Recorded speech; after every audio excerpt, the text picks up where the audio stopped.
শান্ত পাহাড়, চারিদিকে পাখির কোলাহল, চারপাশে শুধু সবুজ আর সবুজ, আর পাহাড় বেয়ে নেমে আসা ঝর্ণার শব্দ।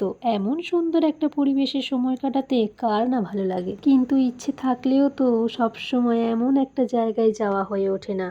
বেশ কিছুদিন আগে কাপড়ের ভাঁজ থেকে ফোম নিয়ে সেই ফোম দিয়ে পদ্মফুল বানিয়েছিলাম, তাই ভাবলাম শুধু রেখে না দিয়ে পদ্মফুলটা দিয়ে সুন্দর কিছু করা যাক। সেই ভাবনা থেকেই তৈরি করতে বসলাম একটা ছোট্ট পাহাড়ি দৃশ্য।